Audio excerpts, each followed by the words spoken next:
a doutrina espírita? Como é uma doutrina, né, então ela tem lá as suas bases, os seus fundamentos. Então nós temos que analisar essas bases e fundamentos e ver se a gente consegue compreender e se é uma coisa racional. Porque a história que contam para a gente, né, das igrejas, principalmente das igrejas dogmáticas, né, o que é dogma? Quem sabe o que é um dogma? Por isso que a igreja chama dogmática. O que é dogma? São verdades que não se discutem. Então, se a gente, em vez de estar aqui, se a gente estivesse na igreja e fosse perguntar o que é a Santíssima Trindade, o que é o Espírito Santo, a resposta que você vai ter é um dogma da igreja. Você tem que aceitar aquilo lá, não tem discussão o que é, o que não é. Né? Então fica fácil. Como eu não tenho dogma, o que vocês perguntarem eu vou tentar responder. Porque para nós não tem dogma nenhum. Tá? Então essa é uma diferença fundamental. Então nós vamos ver, porque tem tanta confusão no meio, que tem gente que acha que pode ser ao mesmo tempo católico e espírita. Né? E vocês vão ver que é meio difícil, porque um fala uma coisa, o outro fala outra. Né? Mas é que tem muita gente que tem medo, a gente ainda tem embutido, nós somos treinados, né, durante quantos anos aí, de que a coisa, você vai para o inferno, né, que é pecado, que você vai para o inferno, e a gente tem medo disso. Né? Mas vocês vão ver que não é nada disso, não é para ter medo de nada, que não tem motivo. Mas a gente precisa entender, aqui ninguém é contra a religião nenhuma, até porque se a humanidade inteira hoje quisesse ser espírita, não ia ter gente para orientar. Então não se trata de querer transformar o espiritismo na religião do mundo, até porque, pelas informações que a gente tem, a humanidade vai começar a acreditar no espírito e acreditar na reencarnação, porque a ciência vai demonstrar isso. Né? E aí vai ficar fácil. Então, quando a ciência demonstrar, por A mais B, né? Nós já temos muitos cientistas estudando o assunto. Tem um livro que chama-se 20 Casos Sugestivos de Reencarnação, do Ian Stevenson, que é um professor da Universidade Americana. Um livro excelente, inclusive alguns dos casos que ele publicou são do Brasil. Então, a reencarnação, a realidade do espírito, mais cedo ou mais tarde, quem vai demonstrar a existência é a própria ciência. Como já estão demonstrando a física quântica. Então, hoje em dia, para vocês terem uma ideia, tem seminários de espiritualidade e física quântica. Porque nós convivemos aqui com uma outra realidade paralela, né? Porque quando nós temos um médium, por exemplo, e o médium vê uma entidade espiritual, se ela está aqui, então aqui também é um outro lugar. A gente não vê porque não tem a mediunidade, mas o médium vê. Tive oportunidade já em grupos assim, de ter 2 médiuns videntes. Aí eles ficavam lá confrontando, você está vendo tal coisa? Estou. Então eles trocavam ideias entre eles. O resto tudo não via. Quando você tem um médium vidente, se ele não conhece um pouco de espiritualidade, ele vai acabar no psiquiatra, né? Um diagnóstico de delírio e alucinação. Mas o médium vidente vê sempre? Ou ele pode ver só não, às vezes? Ele vê às vezes, ele não vê sempre. Né? Ele vê às vezes. Ele Só que às vezes ele vê de tal maneira que ele não sabe se é daqui ou de lá. Né? Mas tem graus também. Né? Entendeu? Tem graus. As aparições de Maria e Fátima e Lourdes, aí não precisava ser médium para ver. Muita gente viu. Mas aí se trata de materialização. O espírito pode se materializar. Né? Entendeu? Ele pode se materializar. Agora o médium vidente vê o espírito não materializado. Mas isso nós vamos ver um pouquinho mais para frente. Vamos começar aqui com as alternativas da humanidade em relação ao mundo espiritual. A primeira alternativa é você não acreditar em nada de espírito, falar que isso aí é bobagem, é coisa de ignorante, né? E falar, eu não acredito em nada disso aí. Esse é o materialista puro, né? Então, o materialista não acredita, ele acha que tudo é matéria, que a explicação toda está na matéria e não acredita simplesmente. Tem os que são assim. Depois nós temos o panteísmo. O panteísmo é uma coisa que hoje em dia já nem se fala muito, mas seria o seguinte: admite a existência do princípio inteligente, além do princípio material. Para alguns, cada indivíduo, ao nascer, assimila uma parcela desse princípio espiritual que constitui a alma. Então seria o seguinte: a gente nasce e aí adquire uma alma, como se fosse uma coisa assim, um chip. Aquele chip que vai fazer eu funcionar. Quando terminar a minha vida, esse chip volta para o mar de chips. Não tem individualidade, não tem nada. Tá? Você só passou por aqui, deletaram você depois dessa passagem. Né? Então, quando morre, essa alma volta para o reservatório universal, qual gota no oceano. Então, isso aí que seria o panteísmo. E tem aquele que é a maioria hoje, né, no nosso planeta, no planeta Terra, a maioria acredita na individualidade da alma, pelo menos aqueles que não são materialistas. Nesse caso, nós temos duas correntes. A individualidade da alma. Aqui a alma é um ser moral, distinto e independente da matéria, conservando sua individualidade após a morte. Então tem que prestar bem atenção que todas as religiões, se você é católico, se você é evangélico, se você é protestante, se você é de uma das seitas do cristianismo, você acredita nisso aí, que existe uma alma, que ela permanece depois que perde o corpo físico.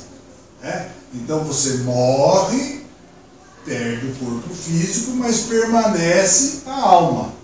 Tá?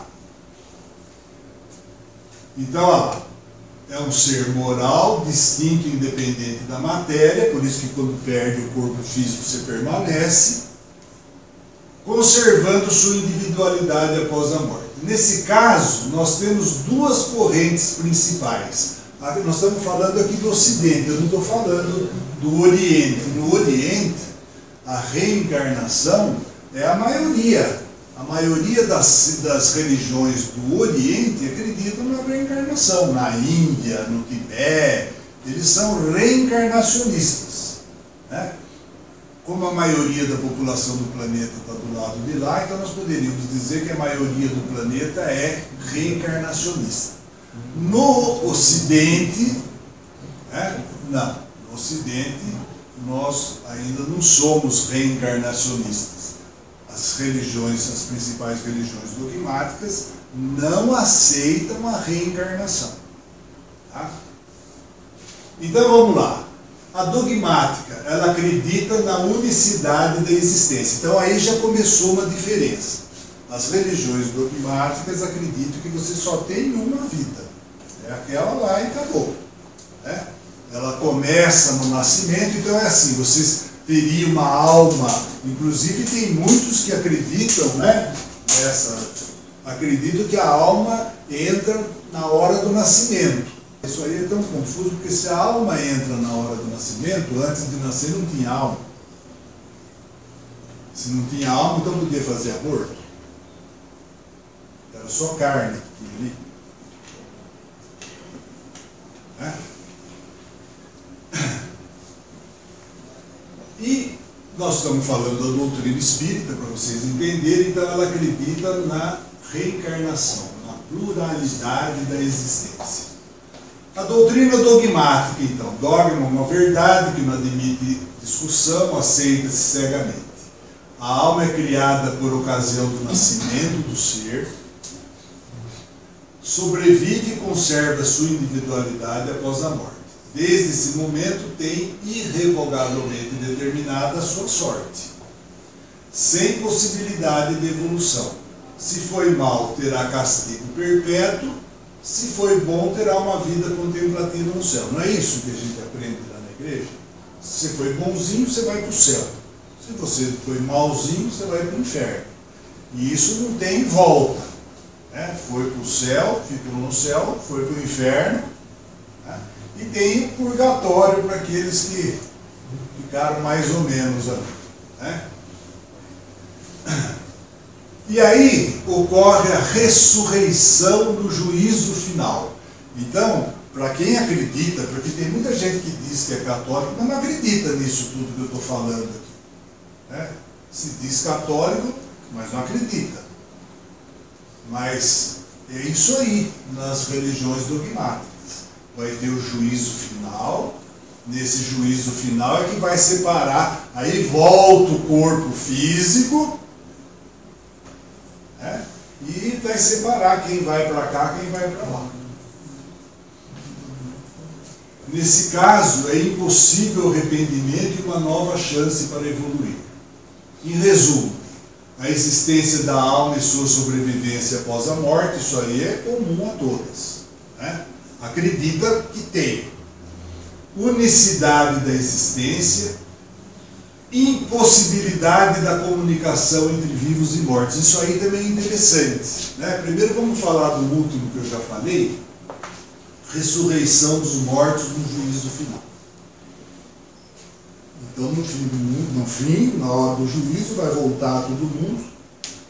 E aí, então, com o corpo físico, você fala, e aqueles que cremaram, e aqueles que explodiram, e aqueles que enterraram, você já viu numa exumação depois de um certo tempo, o que sobra?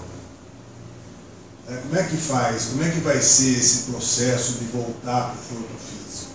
Só vamos ter uma existência. Então aquela criancinha que morreu logo depois do nascimento, ela vai voltar para o corpo físico lá. Aquele que morreu com 80, 90 anos, a mesma coisa. O que tinha problema, confuso, né? E a impossibilidade de comunicação entre vivos e mortos. Isso aí é interessante, porque quando a gente reza para São Francisco de Assis, Francisco de Assis viveu em Assis. Antônio de Pádua viveu em Pádua. E vamos trazer um aqui para nós, o Frei Galvão, que foi canonizado, é santo, você pode rezar para o Frei Galvão.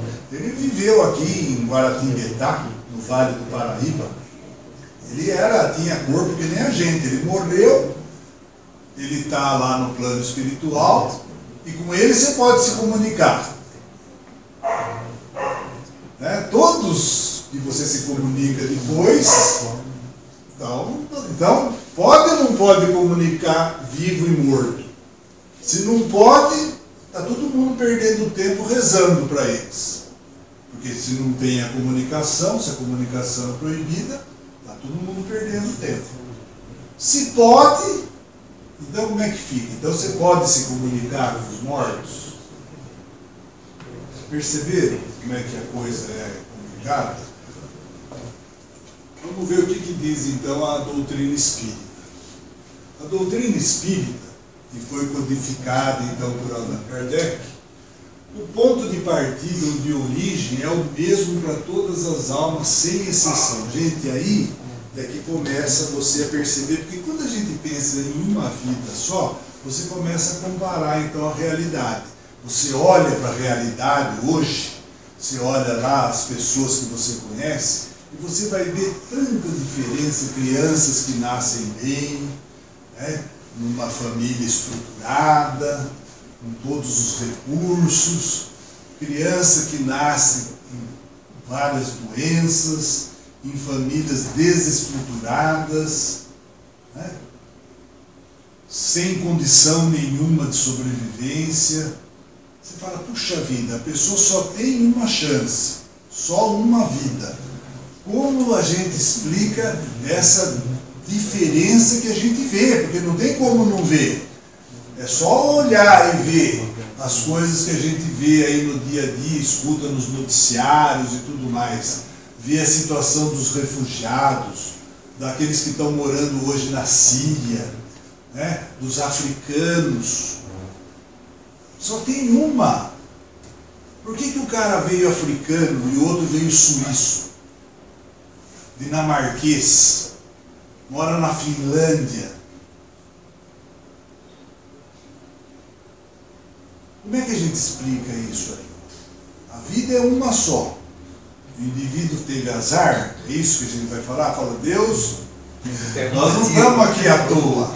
Não adianta ficar reclamando. Nós estamos aqui porque nós merecemos. Entendeu? É sempre assim. É sempre assim. Então vejam, a questão da unicidade da existência dificulta para a gente explicar certas coisas que a gente constata no dia a dia. Não é muito, não precisa ficar elucubrando muito, é só olhar o dia a dia. Né? Então tá lá. Agora, na doutrina espírita nós vamos aprender que o ponto de partida para todos nós como seres espirituais foi exatamente o mesmo. E se hoje tem diferenças, as diferenças são por conta do mérito de cada um que foi atrás, porque é só assim que a gente vai conseguir evoluir. Nós vamos entender melhor depois o que nós estamos fazendo aqui, por que a gente tem que ter reencarnações. Aí vai ficar mais fácil de compreender. E vocês vão ter oportunidade de ver o que é mais lógico, ter uma existência só ou ter várias existências por aqui. Então, todas são criadas simples e ignorantes. Todos nós fomos criados simples e ignorantes. Todos nós. E tivemos as mesmas oportunidades. Só que como nós temos o livre-arbítrio, uns pegaram um rumo, outros pegaram outro rumo. É como na vida também, não é? Você tem famílias, às vezes você tem vários filhos. Todos tiveram a mesma oportunidade de estudar, tal. Uns foram, outros não foram. Não é assim que funciona? Nós temos o livre-arbítrio, você não é obrigado a fazer. Então, todas são criadas simples e ignorantes e sujeitas a progresso indefinido, segundo leis universais. Então, existem leis universais, como nós vamos ver, lei de causa e efeito, lei da evolução, né? Tem várias leis, a lei do progresso, a lei do trabalho. Então existem várias leis do universo e nós estamos sujeitos a elas. Do mesmo jeito que vivendo aqui em sociedade, nós estamos sujeitos às leis. Não adianta você matar uma pessoa e ir lá na frente do juiz falar, mas eu não sabia que não podia. Né? Porque está lá no código. Então, você não pode alegar ignorância. Teoricamente, todos nós teríamos que ter ideia do Código Civil, do Código Penal, né, da Constituição. Muito bem, em resumo, o que é doutrina espírita? Quais são as bases da doutrina espírita? Primeiro, pré-existência da alma antes do nascimento e sua sobrevivência após a morte do corpo físico, uma coisa que nós vamos estudar bem, que chama-se corpo espiritual ou perispírito.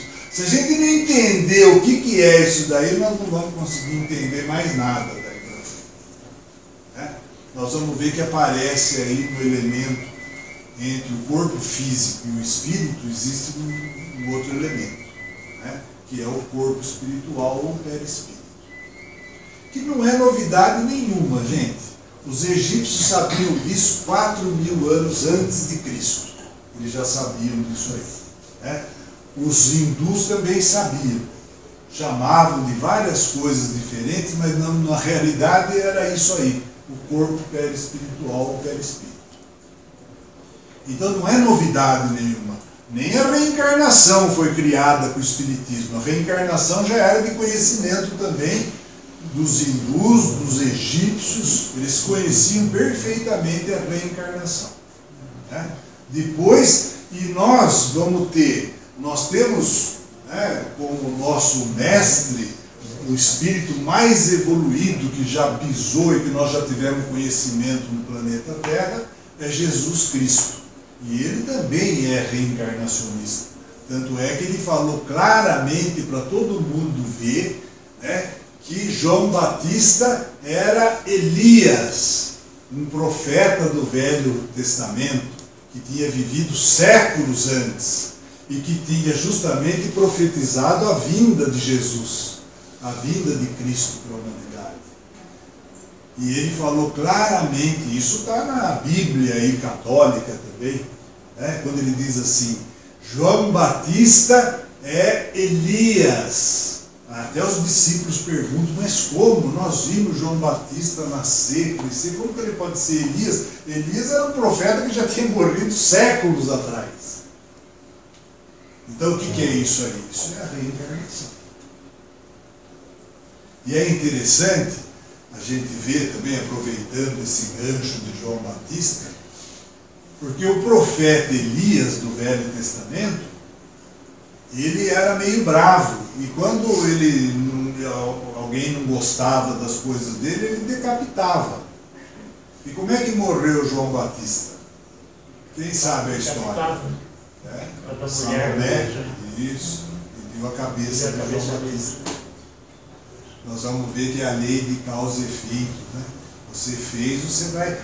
Cristo disse claramente para Pedro, quando Pedro cortou a orelha daquele soldado romano, quando ele foi preso, né? Pedro ficou louco, pegou a espada, cortou a orelha, Cristo foi lá, consertou a orelha e falou, olha, quem com ferro fere, com ferro será ferido.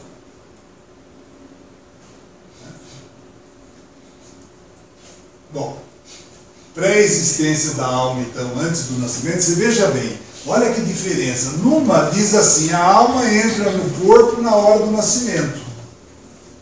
E o outro diz assim, não, a alma já existia antes de nascer.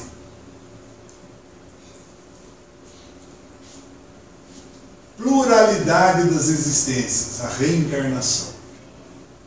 Evolução, todas as almas são criadas simples e ignorantes, e progressivamente chegam à perfeição. Possibilidade de comunicação entre vivos e mortos. Então vocês já viram que não dá, uma coisa é incompatível com a outra. Uma fala que não pode comunicar, apesar de que toda hora comunica, né? Mas fala que não pode comunicar. A outra diz, não, é possível sim a comunicação entre vivos e mortos. Nós temos que lembrar também que Jesus, quando estava lá no Tabor, né, quando ele estava, que uma hora ele estava lá os discípulos dormindo, ele foi conversar com quem? Com quem que ele foi conversar? Moisés já tinha morrido quanto tempo? E Moisés já tinha morrido. Como é que Cristo conversou com Moisés? Se Moisés já tinha morrido... E a Bíblia fala sobre a reencarnação? Ela cita alguma coisa? Então, tem essas passagens, né, do Evangelho, quando Cristo também, Nicodemos vai perguntar para Cristo como é que, né, e ele fala que você precisa nascer de novo, e ele fala, mas como que eu vou nascer de novo, grandão assim, entrar dentro da mãe? Então, porque, gente, vamos entender uma coisa, se eu tenho uma dificuldade louca para ficar explicando para vocês, então quando ele fala assim, o reino de meu pai tem muitas moradas, o que será que ele quis dizer com isso? Porque naquela época lá nós sempre temos que voltar a coisa na história. Naquela época lá se achava que o planeta Terra era tudo, que Deus tinha criado o planeta Terra e o céu, que chamava de céu como se fosse o teto para a gente. O céu com as estrelinhas e o sol e a lua era para enfeitar para a gente. Então a gente era o centro do universo naquela época. Tá? Então quando Cristo veio e fala assim, a casa de meu pai tem muitas moradas, meu reino não é deste mundo, ele falou claramente isso aí. Meu reino não é desse mundo. Ninguém poderá chegar até lá se não nascer de novo. Agora, gente, isso daí você pode interpretar depois de várias maneiras. Entendeu como é que é? Eu acho que os judeus, de certa forma, não acreditavam na reencarnação, né? Os judeus, eles acreditavam na reencarnação, mas eles chamavam de ressurreição, ressurgir. Então, na realidade, os judeus antigos, depois eles tinham uma noção da reencarnação. Né? O que eles não aceitaram foi Cristo ser o Messias que estava já... O que os profetas do do Velho Testamento profetizaram? A vinda do Messias. Né? Quem eram os profetas do Velho Testamento? Eram os profetas da lei judaica. Né? Tanto é que a nossa religião, a religião cristã, é cristã judaica. Porque você tem o Velho Testamento é o mesmo. E olha que coisa interessante, você pega lá Jerusalém, você tem a base das 3 principais religiões da humanidade. Você tem o cristianismo, você tem o islamismo e o judaísmo. Tudo ali, naquele lugarzinho ali. Né? Então eles tinham noção, só que eles chamavam de você vai ressurgir. Né? Agora, até porque o termo reencarnar foi inventado pelo Allan Kardec.